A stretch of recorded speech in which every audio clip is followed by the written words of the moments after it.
اللہ سبحانہ تعالیٰ نے انسان کو پیدا کیا اور اس کو عقل دی.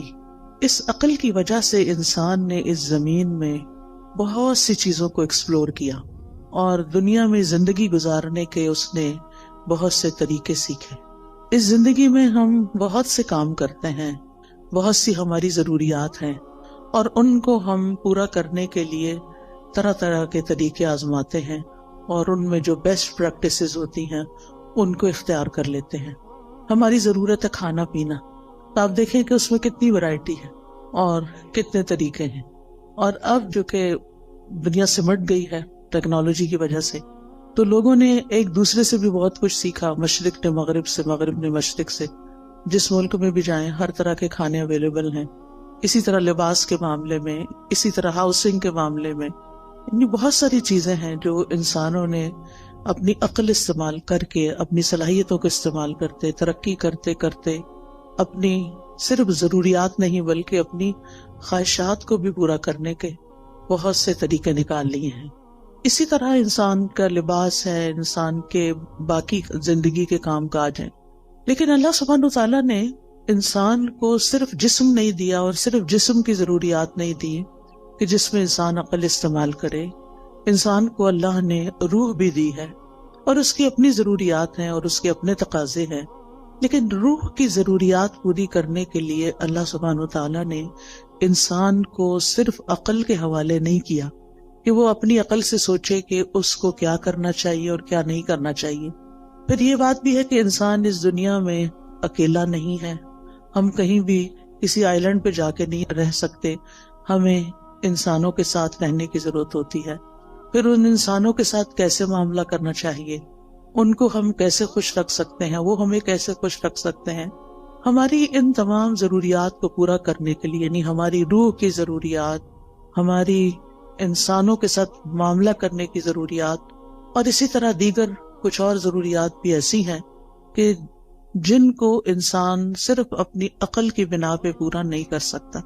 اس کے لیے اللہ سبحانہ تعالیٰ نے رسول بھیجے، ان پر کتابیں بھیجی.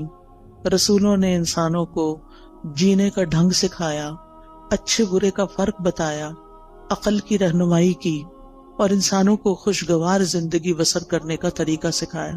عام طور پر انسان کی غلط فہمی رہی ہے، اور وہ یہ سمجھتا رہا ہے کہ اگر اس کی خواہشات پوری ہو جائیں گی تو اس کو ایک خوشگوار زندگی مل جائے گی، تو خوش ہو جائے گا.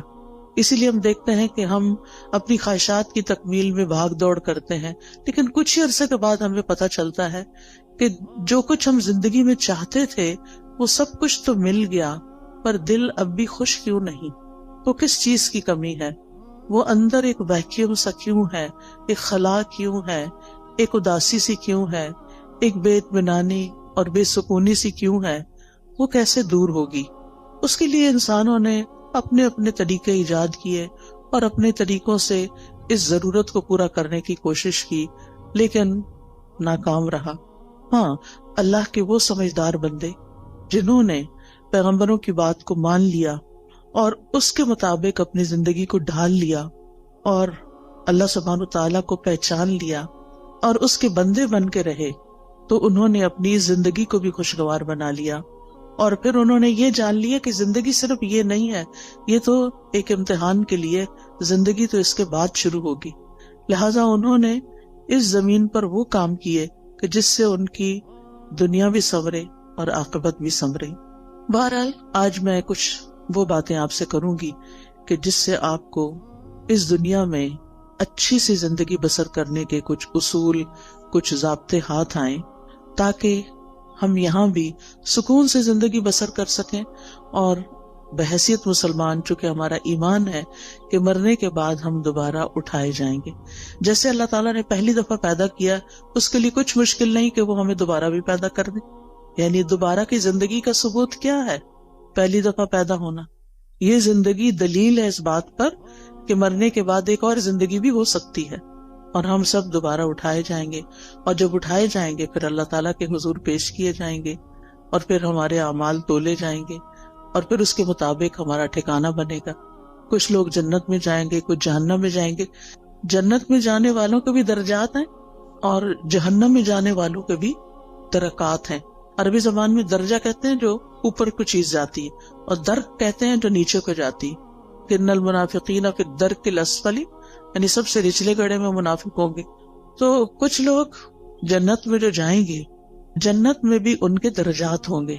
جنت کے بارے میں ایک روایت میں آتا ہے کہ اس کے 100 درجے، کچھ لوگ پہلے درجے پہ ہوں گے، کچھ 20ویں پہ ہوں گے، کچھ 30ویں پہ، اور کچھ آخری جنت الفردوس میں ہوں گے۔ اور یہ درجات کس بنا پر ہوں گے؟ قرآن مجید میں آتا ہے لِكُلٍّ دَرَجَاتٌ مِّمَّا عَمِلُوا، ہر ایک کے درجات ہیں اس کے مطابق جو انہوں نے عمل کیے، یعنی جیسے عمل ہوں گے، جتنے عمل ہوں گے، اس کے مطابق درجہ ملے گا۔ دنیا میں بھی انسان جیسے جتنی کمائی کرتا ہے، محنت کرتا ہے، کام کرتا ہے، اتنا مال اکٹھا کر لیتا ہے۔ عمل کا بھی یہی حال ہے، جتنا انسان عمل کرتا ہے، کوشش کرتا ہے، اور اس کے مطابق پھر آخرت کے درجات کما لیتا ہے۔ اب یہ ہماری اپنی چوائس ہے کہ ہم اپنے لیے کیا چاہتے ہیں۔ بہرحال خوشگوار زندگی بسر کرنے کا پہلا اصول یہی ہے جو قرآن نے ہمیں دیا ہے کہ انسان عمل صالح پر، نیک کاموں پر، خیر کے کاموں پر توجہ کرے اور ان کو بجا لانے کی کوشش کرے۔ اس میں ہم سورۃ النحل میں دیکھتے ہیں، آیت نمبر 97 ہے، من عمل صالحا من ذکر او انثى وهو مؤمن فلنحيينه حیاتا طیبہ وَلَنَجْزِيَنَّهُمْ أَجْرَهُمْ بِأَحْسَنِ مَا كَانُوا يَعْمَلُونَ۔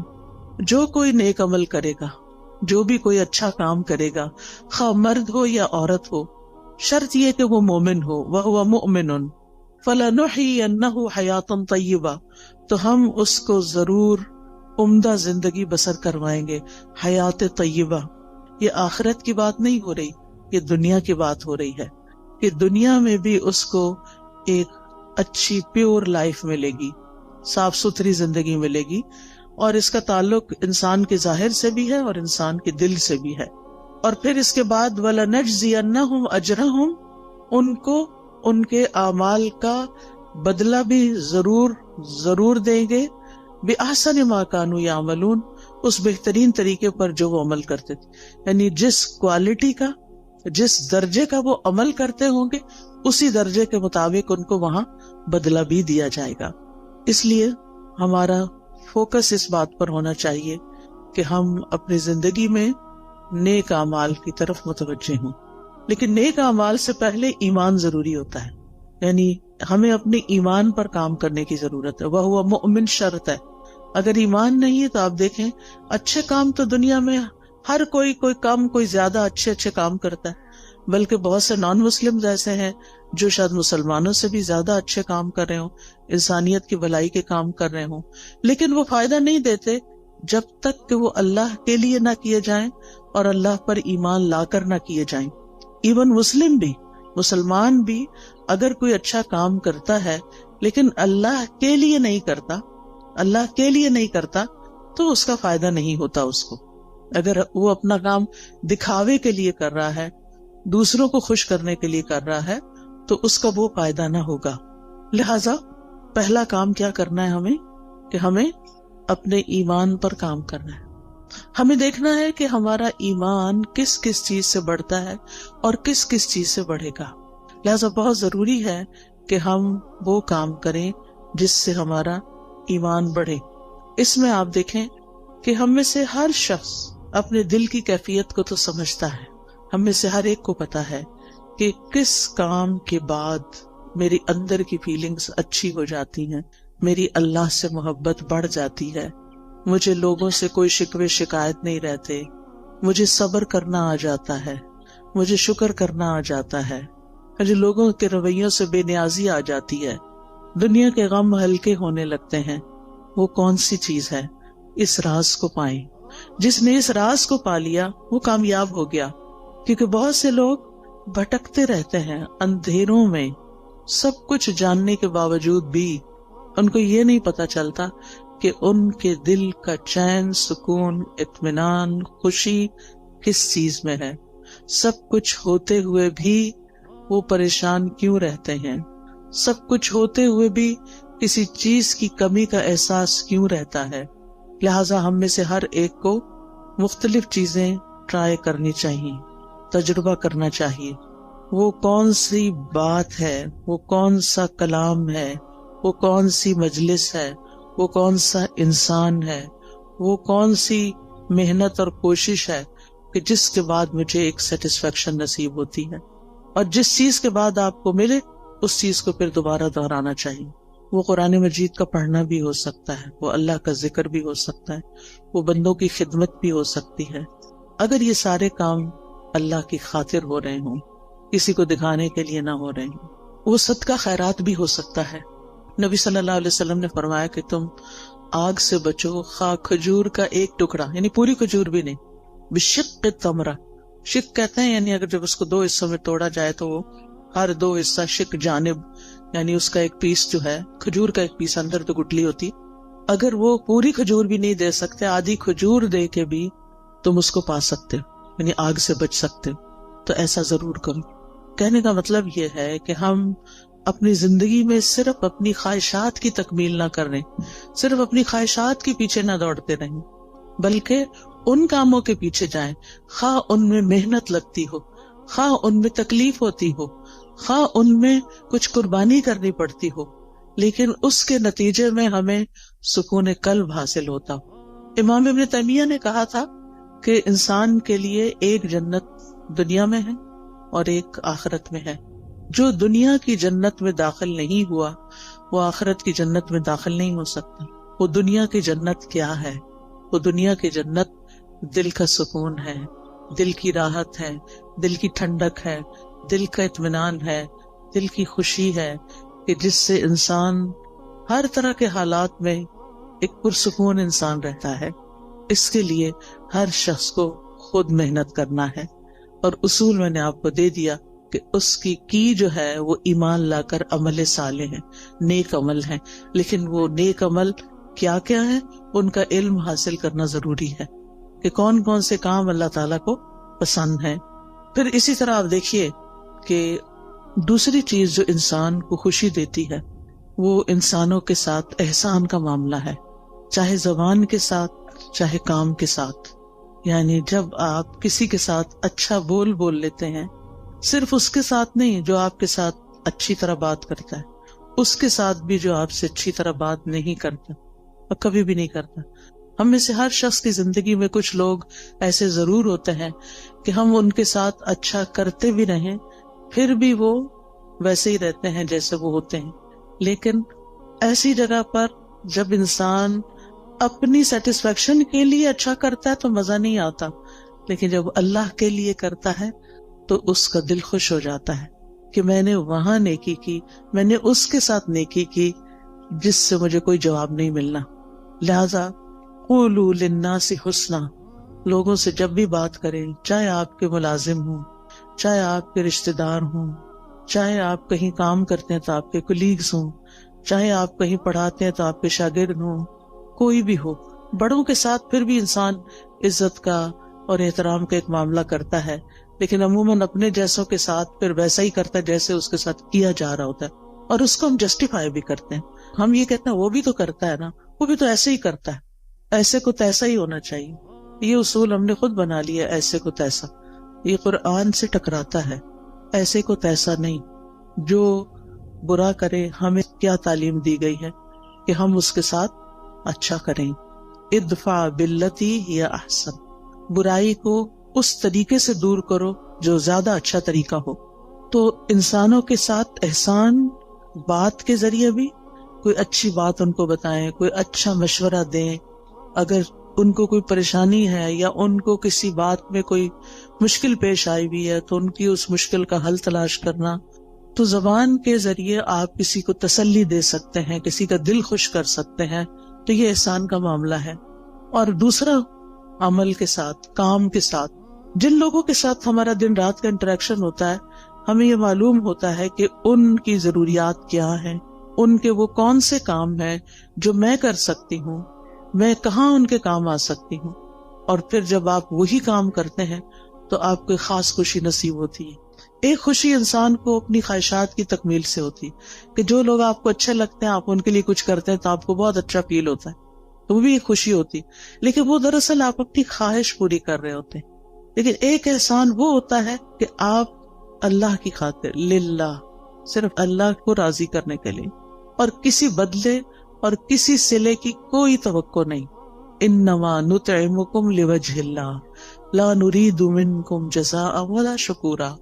ہم تو تمہیں صرف اللہ کی خاطر کھلا رہے ہیں، ہم تم سے نہ کوئی بدلہ چاہتے ہیں، شکریہ بھی نہیں چاہتے، حتیٰ کہ ہم یہ بھی نہیں آپ پہ بوجھ ڈالتے کہ آپ ہمارے لیے دعا کریں. کیونکہ سلف صالحین کسی نیکی کے جواب میں دعا کا مطالبہ کرنے کو بھی بدلہ سمجھتے تھے. وہ کہتے تھے کہ کسی سے یہ مت کہو کہ میں نے آپ کے ساتھ یہ کیا ہے جو بس آپ مجھے اس کے بدلے میں دعا دے دیں. نہیں، وہ خود دے دے تو یہ اس کا احسان ہے اور اس کو دینی چاہیے.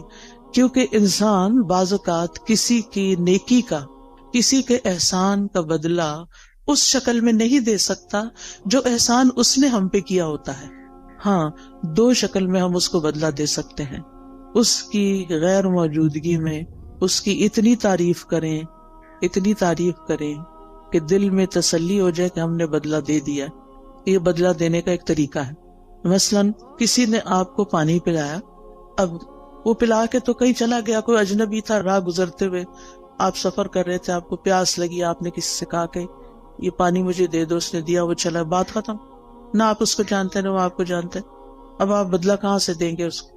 وہ تو ایک منٹ کے لیے ٹھہرا بھی نہیں کہ آپ سے شکریہ یا کوئی نذرانہ وصول کرے. اب آپ کی پیاس بجھی تو آپ کے دل سے دعا اٹھی. یہ آپ کا اپنا فرض بنتا ہے کہ آپ اس کے لیے کچھ کریں، اور بہترین چیز آپ کیا کر سکتے ہیں کہ اس کے لیے دعا دے سکتے ہیں، اور پھر اپنی منزل پہ پہنچ کے اس کی تعریف کر سکتے ہیں کہ ایسا اور ایسا شخص مجھے راستے میں ملا کہ جس کی یہ اور یہ خوبیاں تھیں. اور اگر کوئی کسی کو جانتا ہو تو اس وقت بھی. عام طور پر آپ دیکھیں کہ ہم اپنی مجلسوں میں جب بھی کسی کا ذکر کرتے ہیں عموماً نیگیٹو وے میں کرتے ہیں، اچھے انداز میں کم ہی کرتے ہیں اور کم ہی لوگوں کا کرتے ہیں. حتیٰ کہ اپنے والدین کے لیے بھی ہماری زبان سے اچھے الفاظ کم ہی نکلتے ہیں. ان سے بڑھ کے تو ہم پر کبھی کسی نے احسان نہیں کیا. ہم سب سوچیں کہ ہم سب اپنے والدین کا، ان کے تو کئی ایک حقوق ہے نا، ان میں سے ایک یہ ہے کہ ان کی زندگی میں بھی اور ان کے مرنے کے بعد بھی ان کو اچھے الفاظ سے یاد کیا جائے. ہم جب بہن بھائی آپس میں مل کے بیٹھتے ہیں تو اپنے والدین کی کتنی خوبیاں بیان کرتے ہیں، یا اپنے دوستوں میں بیٹھتے ہیں یا ان کے دوستوں کے ساتھ بیٹھتے ہیں تو ان کی کتنی نیکیاں یا کتنے احسان ہمیں تو یاد بھی نہیں رہتا، ہم تو دیکھتے بھی نہیں کہ یہ احسان ہے ان کا. پھر اسی طرح اور لوگ ہوتے ہیں ہماری زندگی میں جنہوں نے ہم پہ احسان کیے ہوتے ہیں.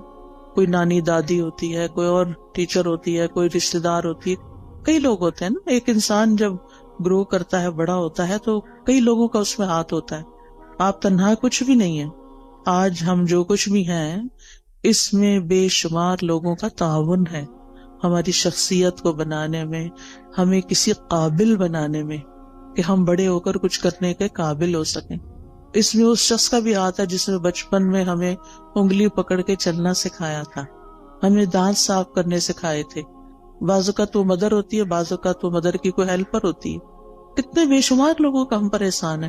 ہم سوچے کہ ہم نے اپنے محسنین میں سے کتنے محسنوں کو اچھے لفظوں میں کبھی یاد کیا.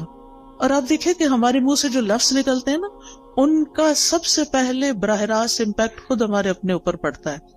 جب ہم اچھی بات کرتے ہیں تو اس کا اچھا اثر خود اپنے اوپر پڑتا ہے، آپ کا اپنا دل خوش ہوتا ہے. اور جب ہم کسی کی بری بات کرتے ہیں یا سنتے ہیں تو اس کا برا اثر آپ کے اپنے اوپر بھی پڑتا ہے.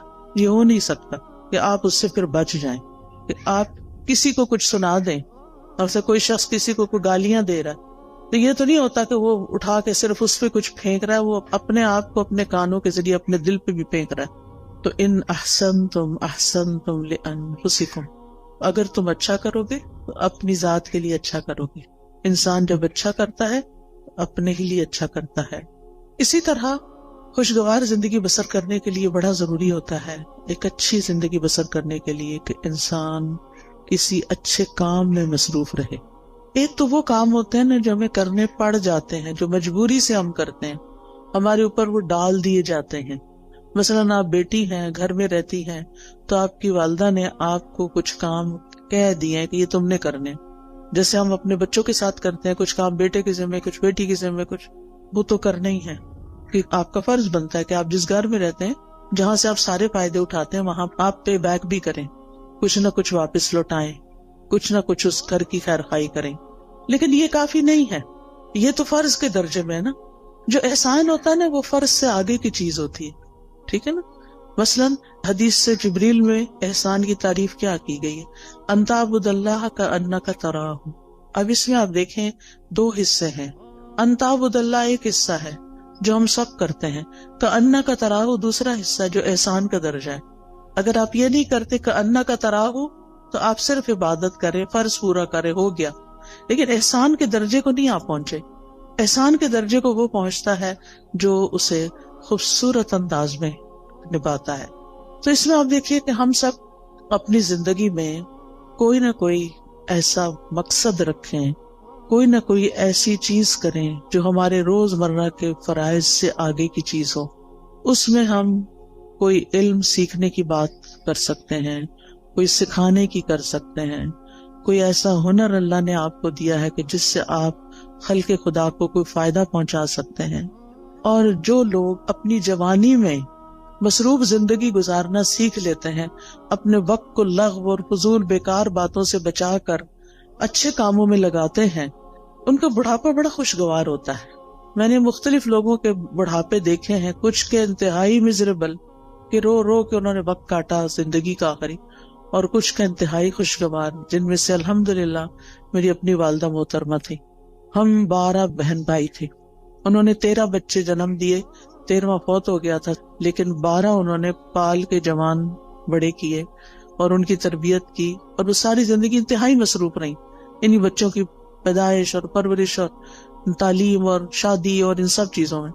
لیکن اللہ سبحانہ وتعالیٰ نے ان کو کچھ لمبی زندگی دے دی کہ جب وہ 60s کے بعد ان سب کے فرائض سے فارغ ہوئی تو انہوں نے نئے سرے سے تعلیم حاصل کرنا شروع کر دی. انہوں نے باقاعدہ داخلہ لے کے الہدیٰ میں تعلیم القرآن میں کورس کرنا شروع کیا، نوٹس بنانے شروع کیے، ٹیسٹ دینے شروع کیے. اسٹوڈنٹس کے ساتھ اتنے ہمبل طریقے سے بیٹھتی تھی کہ جیسے وہ بھی ایک اسٹوڈنٹ ہے، یونیفارم پہنتی تھی، اور بچیوں کے ساتھ ایسی دوستی رکھی ہوئی تھی جیسے کسی اپنے ہم عمر کے ساتھ ہوتی. بے شمار بچیاں ان سے مشورے لیتی، کوئی کچھ بات کرتی، کوئی کچھ، یعنی سب کی وہ نانی اماں تھی. اور پھر ایک دفعہ کورس ختم ہوا، پھر دوبارہ شروع کر دیا، پھر تجوید کورس میں داخلہ لے لیا. تجوید کورس کے لیولز ہوتے ہیں، پھر وہ اگلے لیول میں لے لیے، حتیٰ کہ ایک تجوید کا لیول کا آفٹرنون میں 1 ویک کورس شروع ہوا، اس میں بھی داخلہ لے لی. اب وہ صبح 8 بجے سے آئی بھی ہوتی تھی اور پھر میرے گھر پہ آرام کرتی، اور پھر وہ شام کا کورس اٹینڈ کر کے 70s میں تھی جب ان کی وفات ہوئی، 78 ایئرس کی تھی وہ. اور اس کے باوجود وہ کسی دن اپنی کلاس مس نہیں کرتے. وہ بہن بھائیوں میں سے جو ملنے جاتا وہ کہتا آپ آرام کریں، آپ کیوں اپنے آپ کو تکلیف دیتے. لیکن وہ صبح سویرے وہ اپنے کام پہ پہنچی ہوتی تھی. اور جس دن وہ بیمار ہوئی ہیں اس سے ایک دن پہلے بھی وہ اپنی کلاس میں آئی ہیں اور اپنا سارا دن وہاں پورا کیا ہے، اور شام کو کسی کو ملنے کے لیے بھی گئی ہیں. اور پھر اگلے دن صبح اٹھی ہیں تو ان کو تکلیف شروع ہوئی ہے، جس میں ان کی ڈیتھ 2-3 دن کے بعد ہو گئی. اور نہ ان کی زبان پہ کسی کا شکوہ، نہ کسی سے گلہ، نہ کسی سے کوئی توقع، کون میرے پاس آتا ہے اور کون نہیں. اور اگر ہم جاتے بھی تھے نا، جیسے بہن بھائی ماشاءاللہ ایک کے بعد ایک، تو تھوڑی دیر بات چیت کرتی تھی، وہ کہتے اچھا میری ذرا سورت رہتی ہے، ہر روز سورت بقرہ پوری پڑھنی. پھر آل عمران بھی شروع کر دی کہ جب پتا چلا کہ 2 سورتیں قیامت کے دن 2 بادلوں کی شکل میں ہوں. اور پھر اپنے ہاتھ سے ڈیلی الہدیٰ میں صدقہ کرنا. الحمدللہ ان کے بعد بھی اب تک ہم نے وہ سلسلہ جاری رکھا ہوا ہے کہ جس طرح وہ خود آ کے ہر روز سیدھی جا کے صدقہ کرتی ہیں، بھیجتی کہ جا کے ڈال کے آئیں. تو الحمدللہ تو جو عادتیں انسان ڈال لیتا نا اپنے اندر کسی نہ کسی کام کی مصروفیت رکھنے کی. ٹھیک ہے، اگر آپ کے اس وقت بچوں کی وجہ سے بہت مصروفیت ہے، آپ ریگولر 4 دن کا کورس جوائن نہیں کر سکتے، فل ٹائم نہیں کر سکتے، آپ ہفتے میں 1 دن کر لیں. آپ باقاعدہ طالب علم بنیں، آپ پڑھیں، سبق یاد کریں، ٹیسٹ کریں، تب آپ کو پتا چلے گا آپ کہاں کھڑے ہیں. اس پڑھنے میں اور صرف ایک لسنر کے طور پہ سن کے اٹھ کے بلا دینے میں بہت بڑا فرق ہے. جب آپ باقاعدہ طالب علم بنتے ہیں، اور طالب علم کے تو اجر ہی بہت بڑا ہے کہ جو شخص علم کے راستے پہ چلا وہ جنت کے راستے پہ چلا. تو چاہے ہفتہ بار کلاس لیں، چاہے ڈیلی لیں، چاہے صبح کی لیں، چاہے شام کی لیں، چاہے رات کی لیں، چاہے آن لائن لیں، یعنی کوئی طریقہ اپنے لیے ضرور سوچیں. یا پھر اگر آپ نے سب کچھ کر لیا اور آپ ون سبھی وہ کرتے ہیں اور پھر بھی ٹائم ہے تو خدمت خلق، سوشل ورک کا کوئی نہ کوئی کام ضرور کریں. غریب لوگوں سے جا کے ملیں، کچی بستیوں میں جائیں، جو ان پڑھ لوگ ہیں ان کو پڑھائیں، جو ضرورت مند ہیں ان کی ضروریات پوری کریں. نہیں، آپ کے آس پاس بہت سے لوگوں کی آپ خدمت کر سکتے. تو جو کسی کے ساتھ احسان کا معاملہ کرتا ہے وہ احسان واپس اس پہ لوٹ کے آتا ہے، یعنی واپس آپ کی طرف ہی آئے گا. دنیا میں بھی آپ کو فائدہ دے گا، آپ کی زندگی خوشگوار ہو جائے گی، آپ کے غم دور ہو جائیں گے، اور آخرت میں تو فائدہ دے گا ہی دے گا. مسلمان کو جب قبر میں دفن کیا جاتا ہے، اور قبر کی تنہائی تو آپ کو پتہ ہے کوئی بھی ساتھ نہیں جاتا، اس وقت صرف عمل ساتھ جاتے ہیں. تو نماز اس کے سرانے کی طرف آ جاتی ہے، صدقہ خیرات اس کے، زکوٰۃ دائیں طرف آ جاتی ہے، روزہ بائیں طرف، اور صدقہ خیرات اور دیگر نیکیاں پاؤں کی طرف. لہٰذا کوئی بھی عذاب کسی طرف سے بھی آنے کا رستہ نہیں رہتا، اور وہ یہ چیزیں اس کو پروٹیکٹ کرتی ہیں. لیکن اگر ان میں ہی کمی ہو اور وہی ناقص ہو، پروٹیکشن والی ویک ہو، تو پھر کون بچانے آئے گا؟ وہاں تو رونا دھونا بھی کام نہیں آئے گا. لوگ مزے سے اپنے بستروں میں سوئے ہیں، اور قبر کا عذاب سہنے والا اندھیری کوٹڑی میں اکیلے مصیبت میں پڑا ہوا ہے، جس کا کوئی فریادی نہیں ہے، کوئی پوچھنے والا نہیں. تو ابھی ہمارے پاس ٹائم ہے، ابھی ہماری زندگی ہے، کیوں نہ ہم ایسے کام کریں کہ اس دنیا میں بھی جئیں تو اطمینان کے ساتھ جئیں، اور آگے بھی اطمینان کے ساتھ رہیں. پھر اسی طرح آپ دیکھیں کہ ایک اور چیز کا آپ خیال رکھیں کہ ماضی میں جو کچھ ہو چکا اس پر غمگین نہ رہا کریں، ریگریٹس نہ کیا کریں، بہت بس توبہ کر لیا کریں. جو ہو چکا سو ہو چکا، اب وہ ہاتھ سے نکل چکا ہے. اب ہمارا معاملہ اللہ تعالیٰ کے ساتھ ہے، اور وہ غفور الرحیم ہے، رحمان الرحیم ہے. لہٰذا اس سے ہم اچھا حسن ظن رکھتے ہیں کہ وہ ہمیں معاف کر دے گا. لہٰذا جتنی بھی غلطیاں جو جانتے ہیں جو نہیں جانتے، ان سب پر ہم توبہ کرتے رہیں، استغفار کرتے رہیں، لیکن غم نہ کریں. کیونکہ بعضوں کے شیطان انسان کو غمگین رکھتا ہے. وہ کیا چاہتا ہے کہ انسان اسی طرح الجھتا رہے اپنے غموں میں اور کچھ نہ کرے. تو آپ نے اس کے پھندے میں نہیں آنا. اس نے کہنا کہ میرا معاملہ اللہ کے حوالے ہے، مجھے اپنے رب سے اچھی امید ہے. اور حدیث میں ہمیں کیا تسلی دی گئی ہے کہ اللہ اپنے بندے کے ساتھ کیسا معاملہ کرتا ہے، جیسا وہ اس کے بارے میں گمان کرتا ہے. اسی طرح مستقبل کا ہم غم فکر بھی نہ کیا کریں. میں ہمیشہ سوچتی ہوں جس رب نے اب تک پالا ہے، اب تک سنبھالا ہے، آگے بھی وہی رب ہے. جس چیز کے بارے میں بھی فکر آنے لگتی ہے تو میں اپنے مائنڈ کے اندر اس چیز کو ایسے ریپ کرتی ہوں، اور پھر میں کہتی ہوں اللہ تعالیٰ یہ آپ کے حوالے. جیسے موسیٰ علیہ السلام کی والدہ نے موسیٰ علیہ السلام کو ریپ کیا اور باسکٹ میں ڈالا اور دریا کی نظر کیا اور کہا یہ آپ کے حوالے. ایسے ہی امیجنیشن میں جو چیز بچوں کے بارے میں فکر ہے تو ان کو بھی اسی طرح ریپ کر کے اللہ کے حوالے کر دیا کروں. میں باقاعدہ بولتی ہوں یہ لفظ، اللہ آپ نے موسیٰ علیہ السلام کی جیسے حفاظت کی تھی ایسے ہی میرے بچے کی آپ حفاظت کریں. یوسف علیہ السلام کا جو ماحول تھا سارا وہ کیسا تھا؟ مصر میں کسی اسلامی ماحول میں تھے، کسی اسلامی اسکول میں جا رہے تھے، یا کسی اسلامی درسگاہ میں تھے، یا کسی مسجد میں بیٹھے رہتے تھے. وہاں تو مسجد نام کی کوئی چیز نہیں تھی، وہاں تو کچھ نہیں تھا ان کے پاس. ہر طرف برائی کے مواقع تھے. کس نے حفاظت کی؟ اللہ نے حفاظت کی. ہر وقت بچوں کے لیے پریشان نہ رہا کریں. آپ کہا کریں کہ اللہ میں نے ان کو تیرے حوالے کیا، آپ نے یوسف علیہ السلام کی حفاظت کی تھی، آپ میرے بچے کے ایمان اور دین کی بھی حفاظت کریں، اور اللہ کرے گا. تو جس چیز کے بارے میں آپ فکر کرتے ہیں نا اس کے لیے اپنی تدبیر ضرور کریں، کوشش کریں، محنت کریں. لیکن ہر چیز ہمارے ہاتھ میں نہیں ہے، اللہ کے ہاتھ میں ہے. اور اللہ کا جب اذن ہوتا ہے تو وہ چیز ہو جاتی ہے. انما امرہ اذا اراد شیئا ان یقول لہ کن فیکون. تو اس طرح اپنے بوجھوں سے آزاد ہوں تاکہ آپ شرح صدر کے ساتھ حال میں اس وقت جو کام کر رہے ہیں اس پہ فوکس کریں. مثلا میں اگر اس وقت پڑھا رہی ہوں، کچھ سکھا رہی ہوں، اور میں غم لگا کے بیٹھی بھی ہوں کسی اور چیز کا، تو میں کوالٹی نہیں دے سکتی. آپ اگر یہاں بیٹھے ہوئے اور سوچ رہے ہیں کوئی گھر میں مسئلے کا، تو آپ کا آدھا دل ادھر ہے آدھا ادھر ہے، آپ ڈیوائیڈڈ ہیں، آپ انجوائے نہیں کر سکتے. اس وقت آپ سب کچھ چھوڑ کے آئے ہیں، ریلیکس ہو جائیں، سکون سے بیٹھیں، اطمینان سے سنیں، اپنے لیے کچھ پک کریں، یاد رکھیں، ساتھ لے کے جائیں. اور اس کے مطابق زندگی بسر کریں تاکہ یہاں آنے کا کچھ فائدہ ہو آپ کو. تو اپنے سارے خیالات کو کیا کرنا ہے, اکٹھا کر کے اس نقطے پہ فوکس کرنا ہے جو آپ اس وقت کام کر رہے ہیں. پھر ایک اور چیز جو دلوں کو بڑا اطمینان دیتی ہے اور وہ ہے اللہ کا ذکر.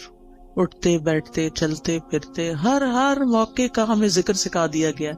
آپ سیڑھی چڑھ رہے ہیں تو آپ اللہ اکبر کہیں, آپ اتر رہے ہیں تو سبحان اللہ کہیں, آپ کہیں انٹر ہو رہے ہیں تو بسم اللہ پڑھیں, آپ کہیں سے نکل رہے ہیں تو دعا پڑھ لیں, آپ گاڑی میں بیٹھے ہیں تو دعا پڑھ لیں, آپ گھر میں داخل ہوئے تو پڑھ لیں, آپ گھر سے نکل رہے ہیں تو پڑھ رہے ہیں, کھانا کھانے لگے تو آپ پڑھ لیں, کھانا کھا چکے ہیں تو دعا پڑھ لیں, آپ سونے لگے ہیں تو دعا پڑھ لیں, کوئی آ گیا ہے تو سلام دعا میں دعائیں ہیں.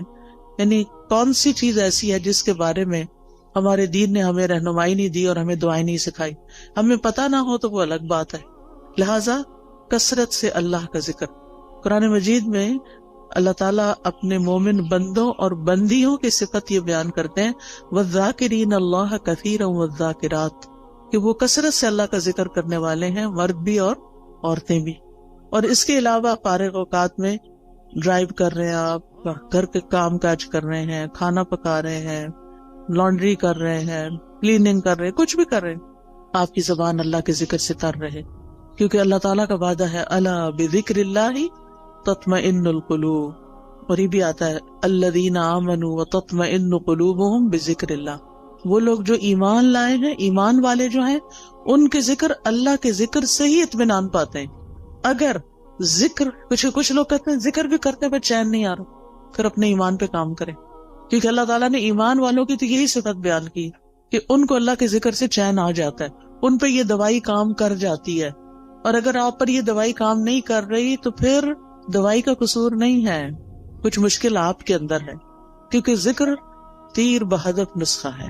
تیر بہدف کا مطلب ہوتا ہے نشانے پہ جا کے لگتا ہے, جس قسم کی آپ کو تکلیف ہو اس کا علاج ہے. پھر اسی طرح اپنی روزمرہ کی گفتگو میں اللہ کی نعمتوں کا ذکر شروع کر دیں, اللہ کی نعمتوں کو دیکھنا شروع کریں, چھوٹی چھوٹی باتوں پر شکر ادا کریں. مثلاً آپ واش روم میں جاتے ہیں, ٹیپ کھولتے ہیں, گرم پانی آتا ہے, صرف ہاتھ دھو کے وضو کر کے نہا کے باہر نہ نکلیں, بلکہ کیا کریں, دل ہی دل میں, ادھر اللہ کا ذکر تو نہیں ہم نے کرنا ہوتا واش روم میں کھڑے ہو کر, دل ہی دل میں کریں شکر ہے, شکر, لفظ شکر منہ سے نکالتے جائیں. شکر کا لفظ بولنا تو واش روم میں منع نہیں, شکر ہے, شکر ہے, شکر ہے. اسی طرح کوئی بھی اور چیز جو آپ کے گھر میں اللہ نے آپ کو سہولت دی ہوئی, مثلاً سردی ہے اور اللہ نے آپ کو ہیٹر جیسی نعمت دی ہوئی ہے, آن کرتے ہوئے آف کرتے ہوئے اللہ تیرا شکر ہے تو نے یہ نعمت دے رکھی ہے. کتنے ہی لوگ ایسے ہیں جن کے پاس یہ نعمت نہیں ہے, کتنے ہی لوگ ہیں جن کے پاس پورا لباس بھی نہیں ہے, ان کے پاس آپ جیسی رضائی بھی نہیں ہے, ان کے پاس جوتے بھی نہیں ہیں, جرابیں بھی نہیں ہیں, پورا کھانا بھی نہیں ہے. ہمیں تو سردی لگتی ہے, کہتے ہیں چائے کا کپ پی لو سردی ختم ہو جائے گی, یہ فلاں حلوہ کھا لو, فلاں کتنی سوغاتیں ہم نے بنائی ہوئی ہیں سردیوں کی اپنی سردی کو دور کرنے کے لیے. کیسی کیسی نعمتیں اللہ نے دی ہیں. یعنی صرف کھانے کی حد تک تھوڑی رہتے ہیں ہم سب کہیں نہ کہیں سے کچھ نہ کچھ بچا کے کر کے ہم اپنے لیے کچھ نہ کچھ ایکسٹرا بنا لیتے ہیں. کتنے لوگ ہیں جن کے پاس یہ سب کچھ, پھر بھی ہم روتے ہیں کیونکہ ہم شکر ادا نہیں کرتے. آپ چل سکتے ہیں, آپ بول سکتے ہیں, آپ کو کوئی اچھی سی خوشبو آتی ہے, شکر, اللہ تیرا شکر. اللہ کی نعمتوں پر شکر ادا کرنا سیکھیں. اور لوگوں سے بھی بات کریں تو نعمتوں کا ذکر کریں, مسائل کا نہ ہر وقت کریں. مشکل پتہ کیا ہے, ہم صرف مسائل کو ڈسکس کرتے ہیں, یہ مسئلہ پیش آ گیا, وہ مسئلہ پیش آ گیا, یہ مسئلہ حل نہیں ہوا, وہ مسئلہ حل نہیں. شوہر گھر آئے گا تو مسائل کی پٹاری کھل جائے گی, بچوں سے ملاقات ہوگی تو مسائل ہیں, کیوں ہر وقت مسائل کی باتیں کریں. مسائل جس وقت یاد آئے نا, دیر اینڈ دین دل ہی دل میں اللہ کو پکار لیا کریں, اللہ تعالیٰ یہ مسئلہ تو ہے, بس آپ حل کر دیں, سارے خزانے تیرے ہاتھ میں, آپ نہیں کرنا ہے. اور واقعی ہم نے خود تو کرنا نہیں ہوتا, کوشش ضرور کریں, لیکن بندوں کے پاس حال کوئی نہیں ہے. بندے آپ کی طرح یا آپ سے بھی زیادہ کمزور ہوتے ہیں. جن بندوں پہ ہم ریلائے کر رہے ہوتے ہیں وہ بعض اوقات ہم سے بھی کمزور ہوتے ہیں. اسی لیے اللہ تعالیٰ نے قرآن مجید میں ایک مثال دی ہے. اللہ کے سوا جنہوں نے اور سہارے بنا رکھے ہیں, اولیاء بنا رکھے ہیں, مددگار سمجھ رکھے ہیں, ان کی مثال مکڑی کی طرح ہے جو ایک گھر بناتی ہے، اور گھروں میں سب سے کمزور گھر مکڑی کا ہوتا ہے. اگر مثال کے طور پر کہیں مکڑی کا جالا لگا ہوا ہے اور آپ ذرا سلپ ہونے لگے، پکڑے ذرا جالے کو، سہارا دے گا آپ کو؟ نہیں، کمزور ہے وہ جالا. کمزوروں کا سہارا چھوڑ کر سب سے طاقتور کا سہارا پکڑیں، اللہ پر توکل کریں، اللہ کا سہارا لیں، اللہ سے مدد مانگیں، اس پر یقین رکھیں. ہر چیز اس کے ہاتھ میں ہے. بیدہ الملک، ساری بادشاہت، ساری ملکیت اسی کی ہے. وہو علی کل شیء قدیر، اور وہ ہر چیز پر پوری قدرت رکھتا ہے. پھر آپ دیکھیں کہ جو چیزیں آپ کو پریشان کرتی ہیں نا، ان کی کسی وقت لسٹ بنا لیں. مجھے یہ بھی فکر ہے، مجھے یہ بھی فکر ہے، یعنی کیا کیا کیا کیا کیا کیا پریشان کر، کیا کیا غمگین کر. ہاتھ پہ ہاتھ رکھ کے نہیں بیٹھے رہیں، لسٹ بنائیں. کیا بادر کر رہا ہے، کیوں کر رہا ہے، اس مسئلے کا حل کیا ہے. ٹھیک ہے نا؟ تو ان مسائل کے حل کی کوشش بھی کرنی ہے. مسائل لکھ لینے، اس کا حل. پھر آپ دیکھیں کہ کن لوگوں کے پاس اتنی عقل سمجھ ہے کہ جو اس کو جان. مثلاً آپ بیمار ہوتے ہیں، کس کے پاس جاتے ہیں؟ یہ کس کے پاس جانا چاہیے؟ سب چپ بیٹھے، لگتا جاتے ہی نہیں ہے. ڈاکٹر کے پاس. ڈاکٹر شفا دیتا ہے؟ نہیں، تو پھر کیوں جاتے ہیں؟ ذریعہ بنتا ہے. ٹھیک ہے. اس کوشش کی وجہ سے جو ہم پر لازم کی گئی ہے کہ کوئی مسئلہ پیش آ جائے تو اس کو دور کرنے کے لیے کوشش کریں، یہ یقین رکھتے ہوئے کہ کوشش ہماری طرف سے اور شفا اللہ کی طرف سے. ہم جا رہے ہیں ڈاکٹر کے پاس، ڈاکٹر اپنے علم کی روشنی میں ہمیں مشورہ دے گا، دوائی دے گا، اس دوا میں شفا اللہ ڈالے گا. ایسے سوچا کریں. ٹھیک ہے. گیزر خراب ہو جائے تو کس کے پاس جاتے ہیں؟ پلمبر کے پاس. اسی طرح جس قسم کا کوئی مسئلہ پیش آتا ہے زندگی میں، اس کا حل کس کو اللہ نے سکھایا، کون ہو سکتا ہے، بس اس کے پاس جائیں. ہر ایک کے سامنے. یہ نہیں کہ دوست کا فون آیا تو اس کو کہانی سنا، آج گیزر خراب ہو گیا تھا، پھر ٹھنڈا پانی تھا، پھر یہ ہو گیا. وہ کتنا وقت اپنا بھی ضائع کر اور اس کو بھی بیزار کیا. وہ کیا کر سکتی ہے اپنے گھر میں بیٹھی ہوئی آپ کے گیزر کے لیے؟ ہاں، یہ ہو سکتا ہے. آپ کو نہیں پتا کسی اچھے پلمبر یا کسی اچھے کام کرنے والے، آپ اسے یہ کہہ سکتی آج یہ مسئلہ پیش آیا ہے، تمہارے علم میں کوئی ہے جو یہ مسئلہ حل کر سکے؟ اگر ہے تو ٹھیک، ورنہ آگے چلو، کوئی اور بات کرو. ہم عقل کا ثبوت نہیں تھا. ہر بات ہر ایک سے نہیں کرنی ہوتی. ہم سمجھتے ہیں جو سامنے آ گیا، جو مل گیا، اس کو ہم اپنی کہانی سنا دیں گے کہ مسئلہ حل ہو جائے گا. ایسا نہیں ہوتا مسئلہ حل. پھر اگر وہ حل نہیں کرتا یا ہم اگر اسے غلط توقع، غلطی ہماری، غلط توقع ہم نے رکھی، پھر اگر مسئلہ حل نہیں ہوا تو پھر ہمیں اس سے شکوہ ہو جاتا ہے، پھر ہم اس سے ناراض ہو جاتے ہیں. اس نے تو میرے لیے کچھ کیا ہی نہیں. بھئی وہ بیچارہ کر ہی نہیں سکتا تھا، غلطی تو آپ کی کہ آپ نے اس کو پکڑا.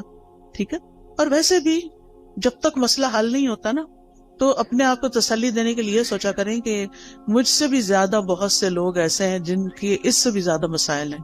کوئی بیماری آ گئی، اللہ نہ کرے، اس میں آپ کیسے پرسکون رہ سکتے ہیں؟ ان سب کا سوچیں جو اس بیماری میں مبتلا ہیں، بلکہ اس سے بھی ورس کنڈیشن ہے. تو آپ اللہ کا شکر ادا کرنے لگ جائیں کہ شکر ہے میں اس طرح کے مسئلے میں نہیں ہوں، اور اللہ نے مجھے وہ ساری سہولتیں دی ہیں کہ میرا علاج ہو سکتا ہے. کتنے لوگ ہیں جو اپنا علاج کرا سکتے ہیں، اور کتنے لوگ ہیں جن کو اچھے ڈاکٹرز مل سکتے ہیں. لہٰذا نعمتوں کا ذکر کرتے رہیں اور غموں کا ازالے کی کوشش میں لگے رہیں. پھر اسی طرح ماضی کے ایسے واقعات، ایسے حادثات جنہوں نے آپ کی زندگی کو، کچھ انسانوں کے ساتھ آپ کا معاملہ گڑبڑ ہوا، کچھ اور اس طرح کے گریوینسز ہیں، ان کو نا کہیں کھود کی زمین میں دفنا دے سب کو.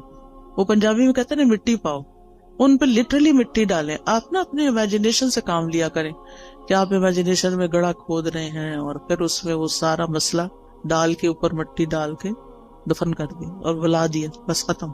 کوئی بات بھی کرے تو کہیں الماضی لا یذکر. عربی میں ایک محاورہ ہے، الماضی لا یذکر. ایک شخص کے بارے میں آتا ہے کہ اگر کوئی اس کو تکلیف دیتا یا کسی کے ساتھ اس کا کوئی ایسا معاملہ ہو جاتا اور پھر وہ شخص شرمندہ ہو کے اس کے پاس آتا کہ مجھے معاف کر دو، میں نے فلاں وقت میں تمہارے ساتھ ایسا کیا، تو وہ یہی بولتا الماضی لا یذکر. ماضی کی باتیں نہیں دہراتے، جو ہو گیا ہو گیا، ذکر نہیں کروں. کہتے ہیں وہ فوت ہو گیا اور کسی کو خواب میں آیا کہ اللہ نے تمہارے ساتھ کیا معاملہ کیا، تو کہتا کہ الماضی لا یذکر، میرے بھی پچھلے سارے گناہ معاف کر دیے. تو انسان ہے نا، انسانوں سے ہمیں تکلیف پہنچ جاتی ہے، لیکن ہم نے رہنا بھی ان کے ساتھ ہوتا. تو پچھلی باتوں کا نہ کھوتے کو ریتے رہا کریں اور دعا کیا کریں اللہ میرے ذہن سے نکال دے یہ باتیں. بعض اوقات یہ ہوتا ہے کہ شادی کے موقع پر کوئی مسہب ہو جاتا ہے، شوہر کی طرف سے ایسی تکلیف پہنچتی ہے یا کسی اور کی طرف سے یا کبھی بچوں کی طرف سے بھی، اور وہ ہرٹ کرتی ہے باقاعدہ. ان سب کو نکال دے زندگی سے ایز اف ہوئی نہیں. پھر ایک بڑی خوبصورت دعا ہے نبی صلی اللہ علیہ وسلم کی جو زندگی کو خوبصورت بنانے کے لیے فائدہ مند ہے. اللہم اصلح لی دینی الذی هو عصمت امری واصلح لی دنیای التی فیہا معاشی واصلح لی آخرتی التی فیہا معادی واجعل الحیات زیادۃ لی فی کل خیر واجعل الموت راحۃ لی من کل شر. یہ دعا زبانی یاد کر لیں اور اس کو دن میں کم از کم ایک دفعہ تو ضرور پڑھا کریں. ساری چیزیں ٹھیک ہو جائیں گی. اس میں دین، دنیا، آخرت، ہر چیز کو ٹھیک کرنے کی بات ہے.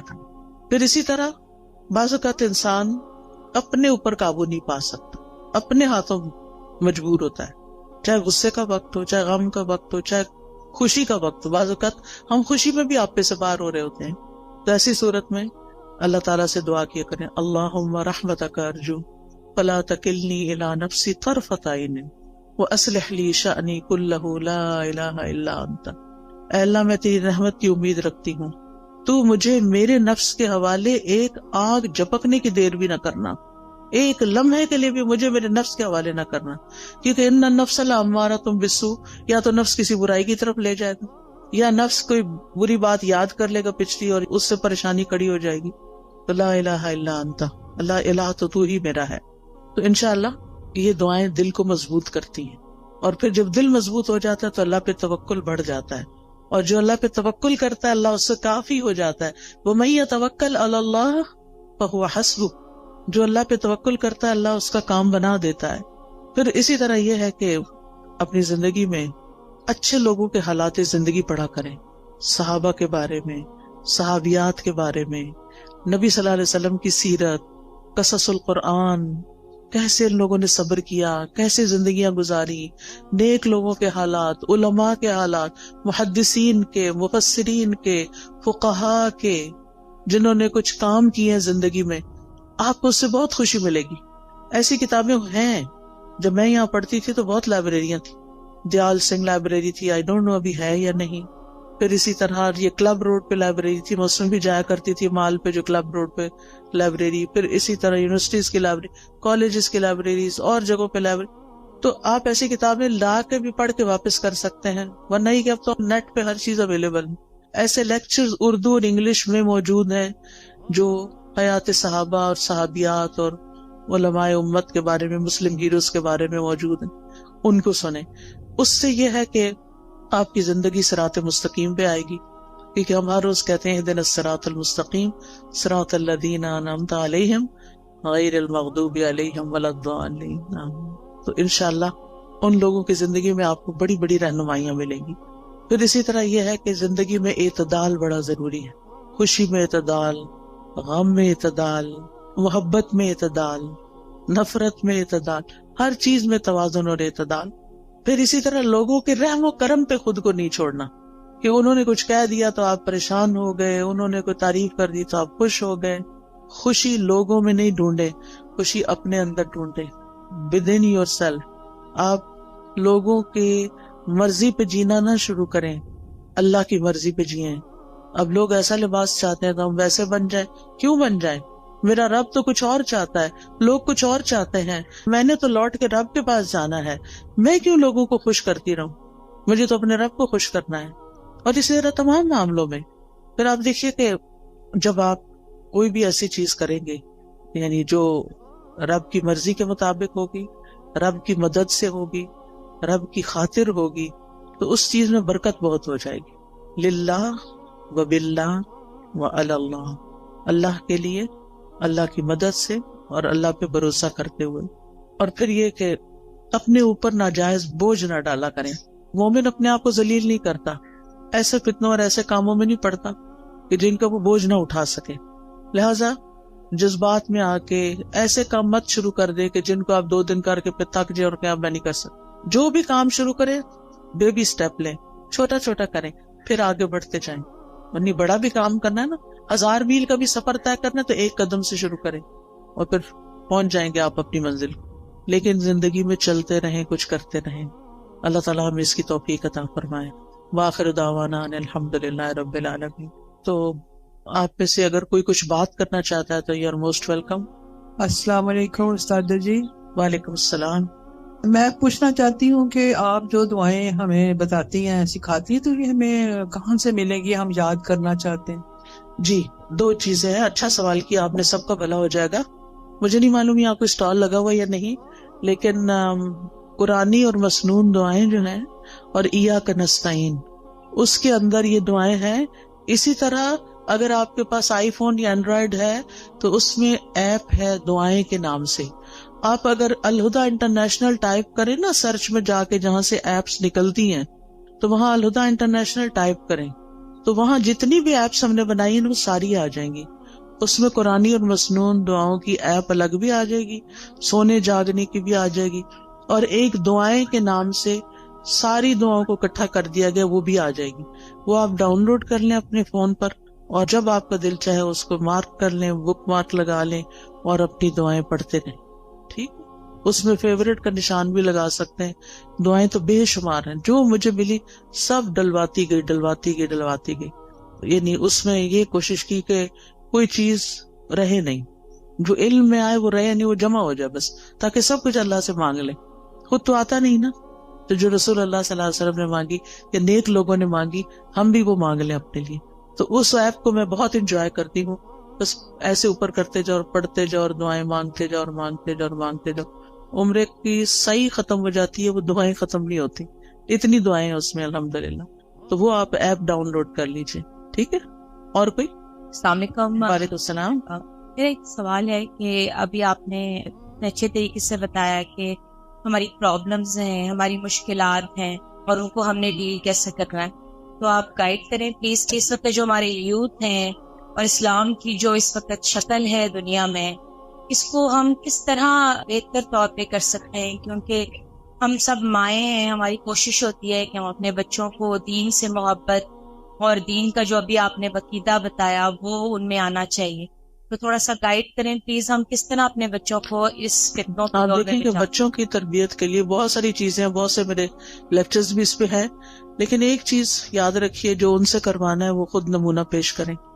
اگر ہم خود کر کے وہ دکھائیں گے ان کو, تو وہ بھی یقین کے ساتھ اس کو کریں گے, اور انشاءاللہ ہمارے کہنے میں بھی وزن ہوگا اور برکت ہوگی, اور انشاءاللہ وہ آگے بڑھ کے کریں گے. ہمیں سے ہر شخص اپنا اور اپنے سے آس پاس کے 10 لوگوں کا ذمہ لے لے کہ ان کی زندگیوں کو قرآن و سنت کے مطابق کرنا ہے, تو آپ دیکھیں کہ بہت جلدی امیج ٹھیک ہو سکتا ہے انشاءاللہ.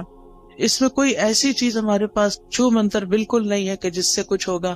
لانگ ٹرم کام کرنا پڑے گا. جیسے اگر آپ نے مثلا اپنا وزن کم کرنا ہو, کوئی دنیا میں ایسا نسخہ نہیں کہ آپ کوئی چیز کھا لیں اور آپ پتلے ہو جائیں. لمبے عرصے میں کام کر کے اپنا امیج ٹھیک کرنا پڑتا ہے. جی آپ کچھ کہنا چاہیں؟ میں قرآن کی خود بھی تعلیم حاصل کرنی چاہیے.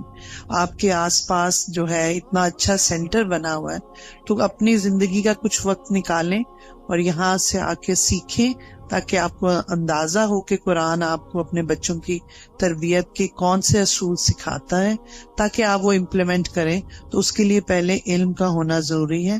تو یہ پاس ہی آپ کا سینٹر ہے, اس میں ضرور بالکل کوئی آ کے پراپر اس کا انٹروڈکشن کروا دے, کہاں پر ہے. جی السلام علیکم ورحمۃ اللہ وبرکاتہ. جی یہ ہمارا جو سینٹر بنا ہوا ہے, اس میں آفٹرنون بچوں کی کلاسز ہو رہی ہیں, پورے 5 دن ہو رہی ہیں. تو ہم نے فری پک اینڈ ڈراپ بھی دیا ہوا ہے, تو اس میں آپ بچوں کو لائیں.